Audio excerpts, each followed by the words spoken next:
Hello, my friends. I am Detective Ethan.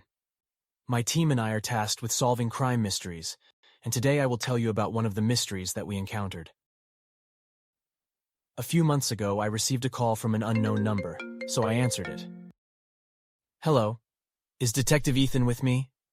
Yes, it's me. Who am I speaking to? I'm Gary.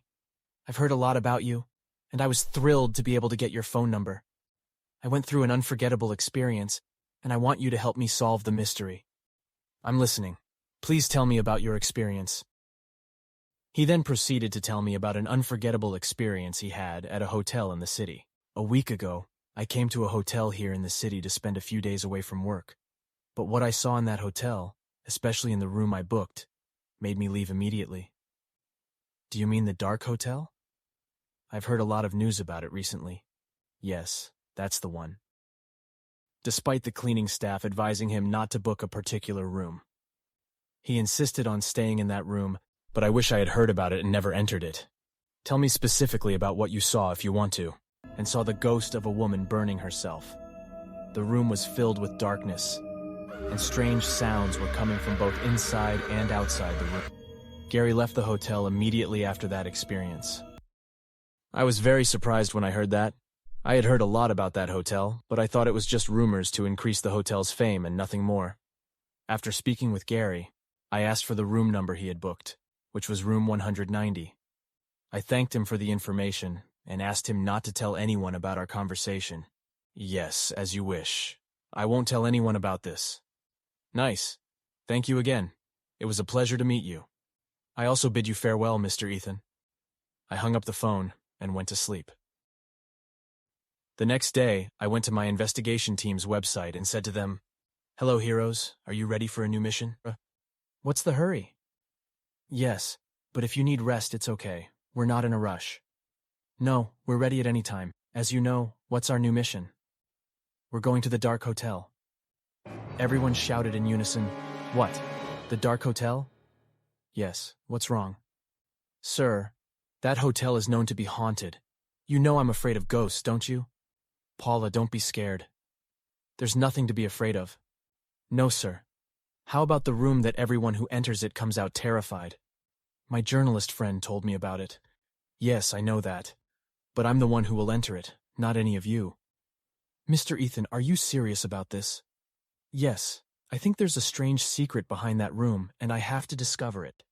Will you help me with that or not? Of course, we will always support you. But what's the plan? There's no plan, but can you create fake identities for all of us, Harry? Yes, I can create them.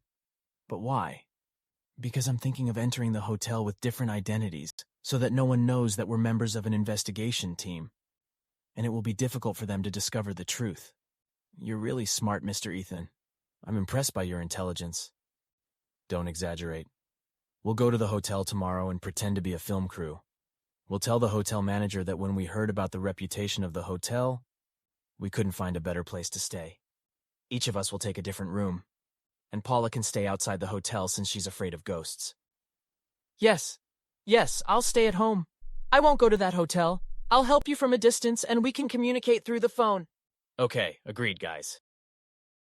And really, the next day, John, Harry, and I went to the hotel and booked our rooms with our fake identities.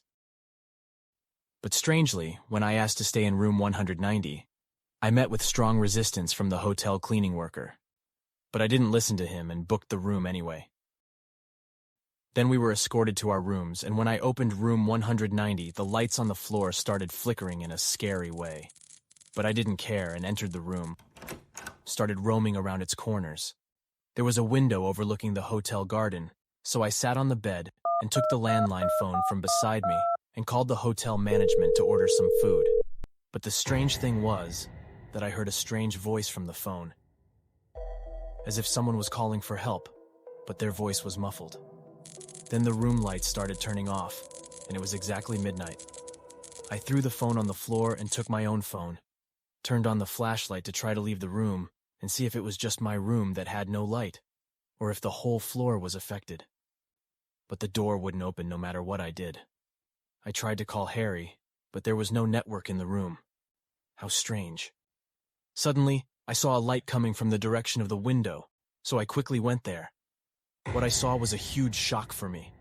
There was a woman burning herself in the garden and making strange movements. I was stunned by what I saw. I immediately headed towards the door and finally managed to open it. Then I went down to the garden. But the strange thing was that I did not see anything. The cleaning worker, who strongly objected to me staying in room 190, said to me, "Is there anything wrong, sir?" "No, there's nothing. I just wanted to get some fresh air. What are you doing here at this late hour?" He said with a little tension. "I was just cleaning the garden and was surprised to see you here. I came to ask if you needed anything." "Truly, how long have you been cleaning it here? A little while ago, didn't you see anything while cleaning in the garden? Something like what? I don't understand you." I smiled at him and said, "No, I was just joking with you. Good evening." I left the cleaning worker and went to my room again.